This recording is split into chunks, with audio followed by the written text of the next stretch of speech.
Hey, welcome to Unstoppable Agent. This is the channel real estate agents come to build their business, build their wealth, and build a life of impact and significance. So I am super glad that you are here. So this show is all about celebrating some of the top producers in the real estate industry. We're talking about the Icon Award, which is really earned by the top 2 to 3% of agents at EXP Realty. EXP is up to more than 83,000 agents now. Actually, 80 just celebrated 84,000 agents.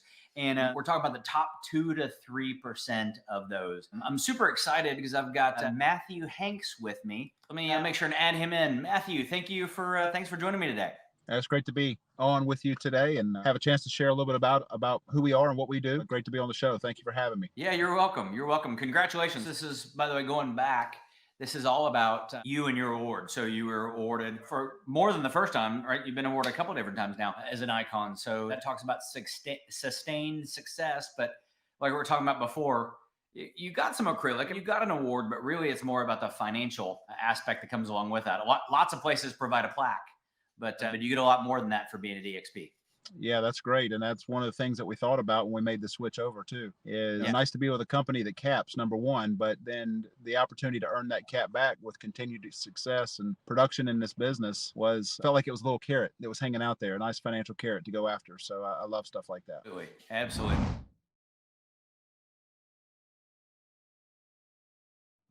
Let's just jump right in. How did you get started as a real estate agent? How long have you been in business, and then how did you get started? I started back in 2003. Back in those days, I worked outside sales for a company that distributed music. Back in the days when it was on CD and even cassette, songbooks, that type of thing. It was a Christian company, and I traveled all over the U.S. I had a territory out in the Rocky Mountains, Colorado, Utah, beautiful territory out there. But I'm from North Carolina, and I spent a year out there with that job, and I wanted an industry, a career that I could be rewarded for the amount of effort that I was putting in, and that nobody could ever call and move me across the country again. And so real estate fit the bill for that. And so I moved home to North Carolina. I jumped right into the real estate class, did not pass it on the first try. Back in those days, you didn't have a second chance. So I had to repeat the entire class. Oh, wow. That was almost 20 years ago. I think they've changed the rules now because you hear people taking the class, taking the test, not making it through the test, and retaking the test. I did not have that luxury. So I had to take the entire class again, went to work with a large regional independent firm here in North Carolina, and just went from there. So that was the story. Started almost 20 years ago. Well, that's great. You're coming up on a big anniversary. Big anniversary.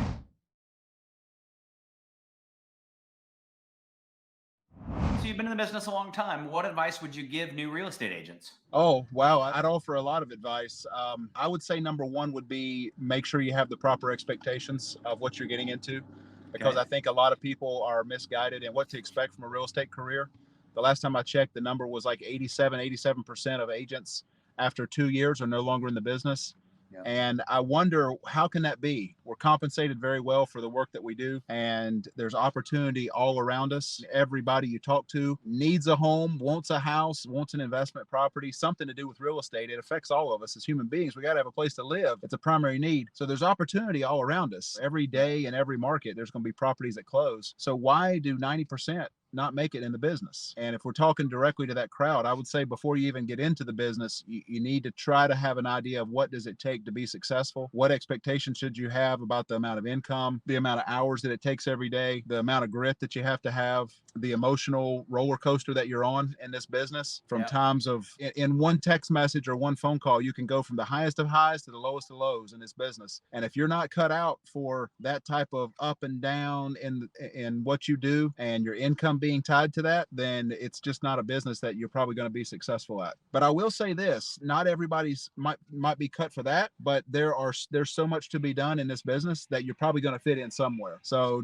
it's not one of those things, give up if you have a challenge in the beginning, because you can join a team, you can find an admin position, you could be a closing coordinator, you could do a lot of different things, photography, social media, staging. There's a lot that has to be done. And I think that's part of for new agents, I think that is one of the expectations of, they didn't realize there is layer on top of layer of all these different specialties that you have to truly be successful with the best in the business out there that you're competing with every day. Well, and you know what's interesting is in a lot of businesses, once you start on a path, you're pigeonholed, you're stuck in that. And that's not the case in real estate. So just because you started out in one spot, right, you could start off as transaction coordinator. You can start off an admin. You can start off as a buyer's agent. You start off on a team and then grow from there. I know, and particularly models like at EXP, right? You could start off as a buyer's agent, and then most team leaders will be more than happy to help you be successful off on your own after you've put in the work and the energy and the time, and you've shown a track record of success. We'll be more than happy to help you to build your own team, to help you go and grow and to go off on your own, because it's just that kind of company. We've got an abundance mindset where both the attitudes and the compensation models aligned to incentivize that kind of growth. So just because you start somewhere doesn't mean you have to stay there forever, right? 100%. No, it's a journey. You'll, if you're traveling to a distant place, you're going to take side roads and you're going to take entrance ramps and exits ramps and freeway. There's a lots of different turns and different paths that you're going to take to end up in your destination where you're going to go. It's probably one that would help you along the way if you dived into one role and mastered that and then go to the next one. But the industry overall can be very overwhelming. And I think that's one of the things that is not expected. People only see the tip of the iceberg of this business, of what realtors do. This is what people see. And under the water iceberg is what we actually do, what we have to face to be successful. That's 100% true. It's 100% true.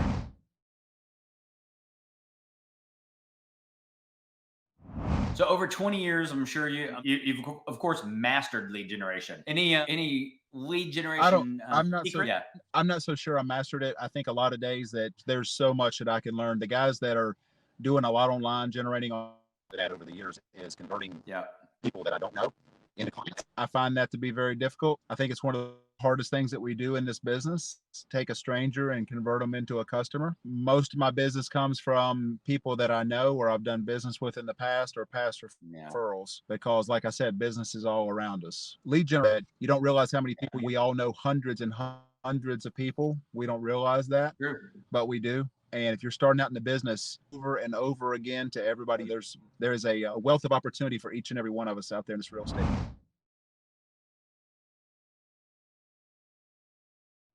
So you get business from your relationships. I do too. Let's talk about that. So how do you foster business from relationships without constantly running around asking all your friends? So how do you build a sphere of influence? Number one thing is be excellent at what you do. A couple of tips with that. One is you can't leave anybody behind. We all know way more people than we realize we do. So if you think about your Christmas card list, or you think about, if a lot of people say like the wedding list, if you go back to those of us who are married and you think about your guest list, and then it just goes on and on. And then get one of the memory joggers. I've got 2 or 3 that I've used in the past. I like the ABCs of building a database, and it says, what about the person at the grocery store? What about your barber? What about your accountant? And it just goes right down the line. Oh yeah, I forgot about them. And you add them to the list. And then you make a column, say, have you let them know you're in real estate? Okay, yes, I've sent them a text. Okay, text can be one column, check that column, and the next would be an email. The next would be a handwritten card. The next would be take them out to get coffee. The next would be update your database with what do they do. I love the FORD, family, occupation, recreation, dreams. And if you can do those things because if you start thinking in that way, if you find out those things about people, you start learning about them, then it starts becoming more about them than it is about you. But ultimately, we're in a service business. And the beautiful thing about creating a sphere of influence, you get influence over those people that are in that sphere by caring about them and providing for them and to give to them value, being a resource, being a friend, whatever the case is. And they know what you do if you've been doing it for a while. If you're talking about an established agent, if you're somebody brand new, they don't know that yet. And you got to tell the story. So give them a business card. That's one touch. And make it a goal. If you're just starting out, make it a goal to do 7 touches times 300 people. And it'll take you a couple of months to do it, but I promise you there'll be opportunities in that. And I'm talking about things that are free or close to free. Sending somebody a text message to cost you nothing. You're going to go have a cup of coffee anyway. Invite somebody that you know or somebody you'd like to know better and ask about them. How can you be a resource for them? I bet they're curious about properties that are hitting the market every day. What are the interest rates doing right now? Where's the real estate market going?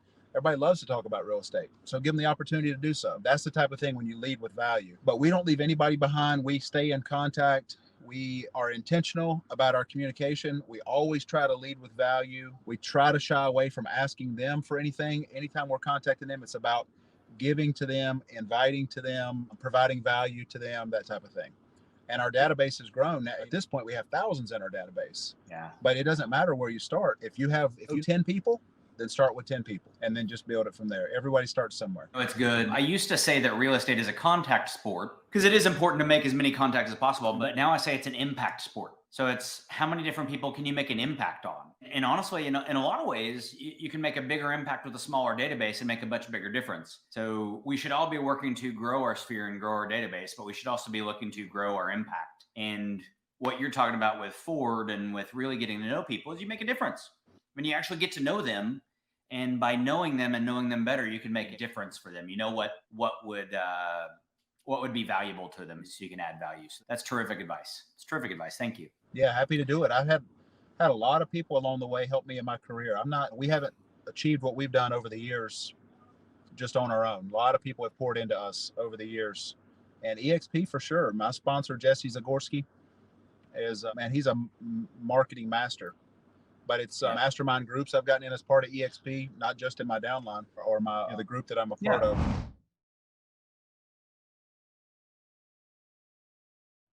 You're speaking like you've got a team. So tell me about your team. So I guess first confirm that. And do you have a team? And what does that look like? How are you structured? Why did you start a team? Like, tell me that story. What I was describing about real estate being overwhelming and there being so many different things that need to be done. What I figured is that I can't really be good at all of them. And it really bothers me whenever we're not great across the board. I want us to be great across the board. And I realized that even if I only sold a few houses a year, I can't be great across the board so to score an A+ in social media, in staging, in signage, in negotiating, our paperwork to be in order, our CRM to be clean and orderly and up to date. Our systems, one person can't score an A+ unless maybe you sell one house a year. And our goal is to sell 100 houses a year. So there's no way I could do it. So in some categories, I was going to maybe score an A. Other categories, I might be a C- or a B+. How can we score an A or an A+ across the board in all these categories that you need to perform in as a real estate agent? And so what I decided to do was I decided to hire help in the areas that I felt like I was weakest in, or the things I just didn't care to do, like paperwork as an example. I love to get in front of clients. I love to put deals together. I hate the paperwork. So I hired somebody to do paperwork, and she's on standby. And every time that I need an offer to go out, a listing agreement to go out, a due diligence repair request, anything paperwork, all electronic signatures go to Jessica. She handles it. So that was one way of using leverage, because instead of me sitting down at the computer for an hour writing putting paperwork together and pulling disclosures and pulling legal descriptions and all that's necessary to send an offer, I can spend that hour on income producing activities. Meanwhile, she is doing the paperwork. And oh, by the way, it's perfect. 100%. So when an agent in this market gets an offer from me or my team, the paperwork's perfect. It wouldn't be perfect if I did it.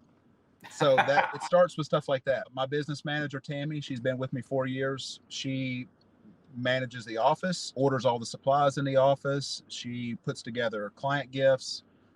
She pays all the bills. She does the P&L. So she's a business manager. Recently, we brought on a full-time transaction coordinator.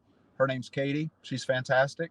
Her job is when it goes under contract, either a buyer or seller, she manages every detail and ensures a world-class experience for our clients all the way to closing. Her goal is that client to get to the closing and have a 5-star review for our team after the closing. That's her goal. So tell me about that for a second, because there are tipping points, right? There's a tipping point between up until then. It sounds like you probably paid by the drink or by the transaction. And then tipping point, you decided to hire somebody full time. Is that a simple math problem? What all went into that decision on when you decided to bring somebody in house versus by the deal? That it was not an easy decision to do that. It was a little bit of trial and error, because the overhead of paying somebody a salary and another person on payroll is something, as a business owner, is not something you look forward to. You don't want a big payroll. So I love the idea of paying somebody by the transaction. And there are really solid transaction coordinators out there that operate that way. But what I wanted was somebody that I didn't have to share with other agents, number one. Number two, she lives in this community. So instead of having somebody in another country or in another state, she lives in this community, very involved in this community, great reputation in the community. So everybody knows that she's in real estate. So now all those leads that would ordinarily come to her now come to our team because she's on our team. So that was something that factored into the decision. Plus, you get full commitment. She's not having to do something on the side to support the income goals that she has, in addition to being my transaction coordinator. So she's able to focus. And when you have somebody, if you have one person doing 10 things, you get an average result across the board. When you have one person doing one thing, you can raise the bar tremendously and exponentially and expect a higher result. If you think about a special forces team in the military, during the downturn in the real estate market, I joined the military. That's how I survived the recession. And if you think about a special forces team, everybody that's in that boat is there for a reason. They've got a specific job. The mission's not going to go on if they're not there, or else they wouldn't be there. They're there for a reason. They have to be there. And we've tried to structure that way. I don't want to operate in my business ever again without a transaction coordinator, and not just somebody that does the paperwork, because I already have that. I'm talking about somebody that takes ownership of the file, takes ownership of the client experience, take care of that customer through the I'm not talking about the file and the paperwork. A lot of people, they charge by the file, a couple $100, whatever, and they're talking about they're going to help you get your paperwork in order so you get paid at the closing. I'm talking about somebody that takes the reins of the transaction, ensures that client has a fantastic experience all the way through the closing. And if I'm looking at building a business and I've got somebody that's 100% committed and dedicated and focused on that piece of the assembly line, let's say, then they're worth their weight in gold. So I just had to get to that point. I've tried it every other way. I've tried the agents that are out there selling and see if I could get them to help. I've tried borrowing transaction coordinators from other agents. I've tried virtual assistants. I've tried it every other way. I'm like, I just got to bite the bullet and offer this as a full-time salaried role. This is your job. This is what's expected. And we just feel very fortunate we found somebody that's exceptional in that role. That's terrific.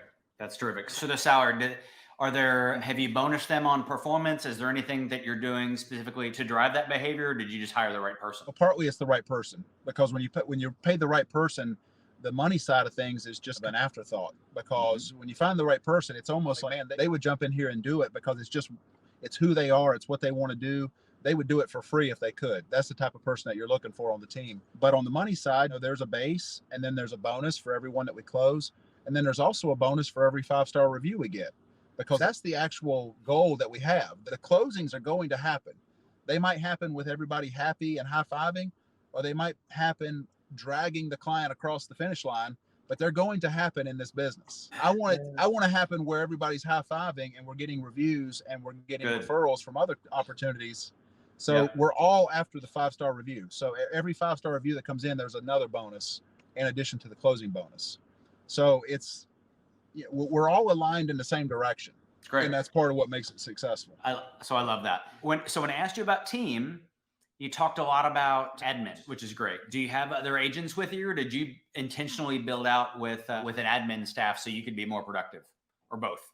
We intentionally built out as admin so that I could be more productive, because I love to sell, and given the opportunity to sell and the other items that are more admin related off my plate, then I can sell at a really high level. We do have 2 part-time agents that are on our team, and they're wonderful, but they're part-time. It's primarily at Hanks Realty Group. It's primarily me doing the selling, and we talked about it this morning. Our goal is to put 2 under contract every week. Okay, it's good. Because if you just do 2 a week, then 52 weeks in a year, that's 104 closings. That is a level of production that keeps us right where we need to be with the office, the payroll, the goal setting, 100 a year. That's where we are right now. That's great. And that's a great business. It's a highly profitable model, and one where you can, sounds like, provide exceptional service to clients. So that's awesome. And that's one of the things that I love about real estate is there's so many different models, right? There's so many different ways that you can run a real estate team and do it well. Some people enjoy having a lot of agents on their team. Great. Some people are solo agent. Great. And some people build out a staff where that just enables you to do what you're great at. And then you're able to provide a job for other people. So that's awesome. After 20 years of trying it a lot of different ways, there was a time we had 16 agents on the team and 5 admin. There would be confusion sometimes in the mind of the client, like who the agent is, who's my agent, whose name's on the contract. Agents would come to me and want to hire splits and all those tests. I'm done with these conversations. We need to go out and take care of clients. We need to serve them at a really high level. And if we do that, all the other items that we work towards will fall into place. So this is just the model we have found works best for us. And so that's what we're working towards right now. I love it.